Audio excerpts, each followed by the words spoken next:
Berprestasi menurutku adalah terus bergerak dan akumulasi hasil dari pergerakan itu dapat kita bagikan melalui kebermanfaatan untuk orang-orang sekitar.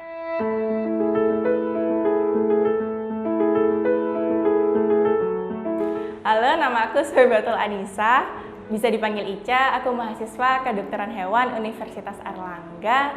Kesibukan aku tahun ini, alhamdulillah, diamanahin sebagai Chairperson of Standing Committee on One Health di International Veterinary Student Association atau biasa dikenal dengan SCO-IVSA. Sebagai chairperson, aku mendapat tugas untuk memfasilitasi proyek-proyek terkait public health dan One Health untuk mahasiswa kedokteran hewan sedunia. Selain itu, aku dan tim juga sedang mempersiapkan suatu lomba, tapi untuk detailnya insya Allah akan aku bagikan ke kesempatan lainnya. Kalau ditanya dari mana sih mindset berprestasi yang aku miliki sekarang, aku nggak bisa bilang itu berasal dari satu peristiwa atau satu turning point aja, melainkan dari akumulasi pengalaman yang bikin aku semangat terus nih untuk bergerak, untuk berkarya. Selain itu, aku juga sangat-sangat beruntung berada di keluarga yang sangat suportif dan mendukung apa-apa aja kegiatan positif yang ingin aku lakuin.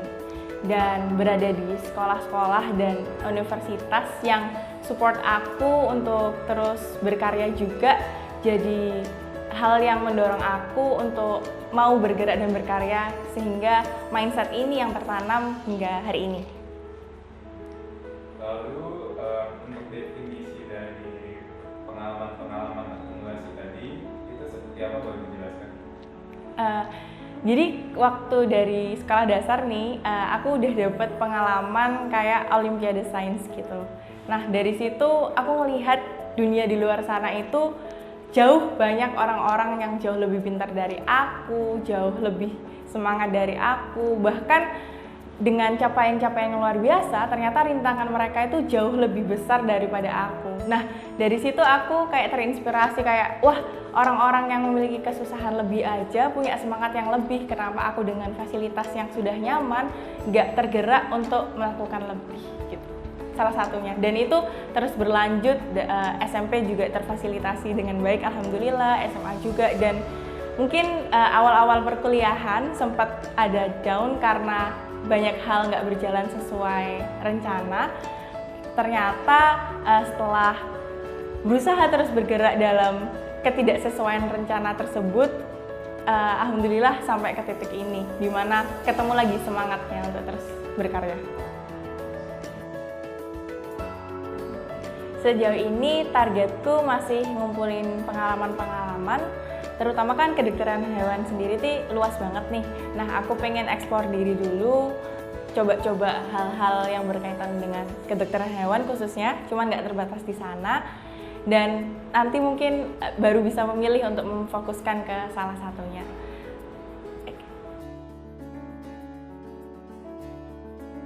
Awal aku suka menulis itu berawal dari kenyamanan aku untuk menyampaikan gagasan, pendapat, pandangan melalui tulisan.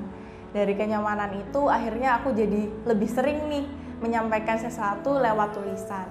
Cuman nggak berhenti di situ, karena beberapa menulis itu perlu ada aturan-aturan tertentu, sehingga aku juga giat nih untuk cari tahu dari orang yang lebih tahu, dari buku, memodifikasi tulisan-tulisan orang, jadi gaya menulisku hingga hari ini. Maka itu kayak awal cerita kenapa aku suka menulis. Oke, disclaimer dulu ya buat teman-teman bahwa di sini aku belum bisa dibilang jago untuk menulis, tapi aku suka menulis. Nah, saran buat teman-teman yang ingin belajar dan memulai menulis, yang pertama adalah mulai menulis. Kenapa? Karena seperti yang kita tahu bahwa tulisan yang terbaik adalah tulisan yang selesai. Nah, saran nomor 2 adalah cari seseorang yang bisa memberi feedback terhadap tulisan-tulisan teman-teman. Karena suatu tulisan itu perlu improvement dari feedback pembaca itu sendiri. Dan ketiga adalah banyak-banyak baca sih, karena perlu kita tahu nih, katanya Terelie, bahwa satu paragraf yang kita tulis itu berasal dari satu buku yang kita baca. Jadi banyak-banyak menulis akan memperbanyak ide-ide dan kosakata yang bisa kita tuangkan melalui tulisan.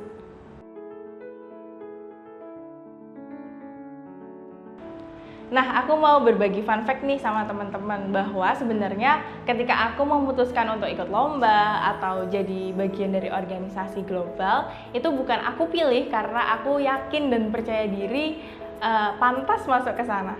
Tapi lebih ke kira-kira ada nggak sih skill atau pengalaman yang aku bisa gain dari pengalaman-pengalaman yang aku pilih. Untuk masalah insecure atau overthinking, jelas ya, sama kayak teman-teman semua, selalu ada sih perasaan yang menghambat aku untuk lakuin nggak ya gitu. Tapi sekali lagi, aku sering berusaha menempatkan ke tempat-tempat yang baru, sehingga di sana aku bisa tahu nih apa kekurangan yang aku perlu perbaikin, apa skills yang bisa aku persiapkan untuk kesempatan-kesempatan ke depannya. Pernah dengar quotes yang isinya luck is when opportunity meets preparation nggak? Nah, dari quotes itu tuh kita juga selain mendorong diri buat ngelakuin hal yang mungkin kita belum siap, tapi juga mendorong diri untuk menyiapkan banyak hal biar ketika ada kesempatan datang kita udah siap. Jadi nggak serta-merta itu kayak satu quotes untuk seluruh keadaan gitu. Kalau boleh jujur sih belum ya, karena seperti cerita yang sebelumnya aku sampaikan bahwa di luar sana nih jauh banyak orang yang lebih pintar, lebih berprestasi, bahkan kebermanfaatan seseorang itu lebih terasa oleh orang-orang sekitar. Di usia yang bisa dibilang masih muda ini, pengen nge-explore diri sehingga nanti bisa berusaha lebih dan akhirnya berbagi lebih ke masyarakat sekitar. Nah, ternyata quotes the key to success is to start before you ready. Ini selaras nih sama prinsip yang aku lakuin. Tadi aku sempat nyebutin bahwa ayo coba dulu apa-apa yang kiranya bisa kita gain ilmunya atau bisa kita perbaiki kekurangannya. Tapi sekali lagi aku mau ngingetin bahwa prinsip itu nggak serta-merta harus dilaksanakan tanpa kita upgrade skill duluan, biar ketika kesempatan itu datang kita udah siap untuk ngelaksanainnya. Jadi harus ada keseimbangan antara berani coba hal baru dan berani untuk mempersiapkan skill-skill yang dibutuhkan ke depannya. Nah, ngomong-ngomong tentang time management ini selalu nih jadi pertanyaan buat siapa aja yang mau ningkatin produktivitasnya. Suatu hari aku pernah nih belajar dari seseorang yang lebih berpengalaman dari aku, dan beliau bilang bahwa time management itu diawali dengan mengambil kesempatan sebanyak-banyaknya. Dengan mengambil kesempatan sebanyak-banyaknya, kita nih belajar nih ngatur waktu, karena apa sih yang mau di-manage kalau yang di-manage aja nggak ada. Dari kesibukan-kesibukan itulah kita belajar untuk memanajemen waktu. Bija, rebahan itu enak loh, apalagi pas menulis. Apakah nggak pernah take hasut untuk rebahan aja? Kalau boleh jujur, aku juga melakukan rebahan dan aktivitas hiburan yang teman-teman pasti juga lakuin, kayak nonton YouTube, bahkan main game atau nonton film gitu. Nah, tapi kadang kalau misalkan seharian atau beberapa hari itu aku bener-bener kosong, itu tuh rasanya kayak ada yang kosong gitu, ada yang kurang gitu. Nah, dari situ aku pengen nih minimal ada satu project yang aku cicil setiap harinya, walaupun nggak harus selalu sibuk gitu. Selain itu, karena ketika kita menyelesaikan project tuh, waktu yang dilewatin itu sama, dengan rebahan juga waktu yang dilewatin sama. Kalau kita nyicil project, ada capaian yang kita lewati. Kalau kita rebahan doang, rasanya pasti akan lebih kosong. Jadi gitu sih, istilahnya kayak orang-orang yang sering bilang work hard, play hard lah. Ini rutinitas aku selama pandemi ya. Jadi diawalin jam 04.30 pagi sampai sekitar jam 5 lah, sholat subuh. Kemudian aku tidur lagi. Setelah itu bangun sekitar jam 7 atau mungkin lebih. Nah, itu bisa siap-siap dulu, kemudian aku lanjutin bantu pekerjaan rumah, bantuin mama gitu. Selanjutnya setelah jam 9 aku mulai nih kadang nggak ada course atau webinar atau misalkan nyicil project yang sebelumnya udah dibagi di antara kelompok kami. Kemudian mungkin sekitar jam 12-an itu istirahat, kayak sholat, makan. Selain itu juga selama pandemi ini dapat kenikmatan lebih, yaitu bisa tidur siang.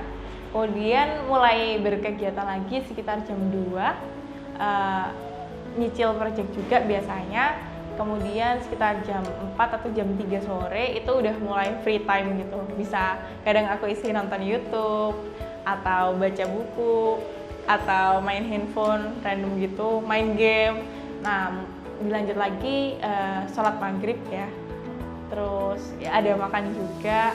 Kemudian biasanya jam nunggu isya nih, sambil nunggu isya, setelah isya aku langsung diskusi lagi nih. Biasanya jam-jam rapat itu jam setelah isya itu, diskusi sama temen, mungkin kayak cek progres hariannya teman-teman, tim. Habis itu biasanya sekarang kan akan diisi kayak rapat IFSA itu, karena perbedaan time zone dari anggota atau pengurus-pengurus IFSA lainnya. Itu jadi biasanya rapatnya malam, bisa dimulai jam 10, jam 8, mungkin bisa juga jam 11 itu. Setelah itu tidur. Nah, pesanku buat teman-teman semua bahwa jalur berprestasi, jalur berkarya, jalur bergerak itu benar-benar variatif dan gak harus sama dengan apa yang aku jalanin. Apalagi kita sebagai dokter hewan di masa depan memiliki keistimewaan sendiri nih, di mana dunia kedokteran hewan sendiri itu sangat-sangat luas. Kita bisa aktif di dunia klinik, kita bisa aktif di dunia public health, kita bisa aktif di dunia konservasi, dan banyak bidang-bidang lain yang bisa kita explore. Pesanku buat teman-teman yang sering nih bertanya-tanya atau bahkan meragukan diri sendiri, percaya deh bahwa kita nggak bakalan tahu hasil di depan kalau kita nggak coba. Dan percaya juga sama aku bahwa kekuatan pikiran itu bisa sepowerful itu untuk ngasih dorongan buat kamu untuk terus mencoba. Pesan lainnya, jangan lupa untuk selalu membentuk lingkungan atau komunitas di sekitar kita menjadi suportif sehingga kita terus bisa secara konsisten menuju ke visi dan misi kita gitu. Seperti Alexander Simon Ong pernah berkata, if you want to succeed in whatever you do, you must begin by creating an environment that makes it impossible not to succeed. Itu sih, tetap semangat buat my future colleague.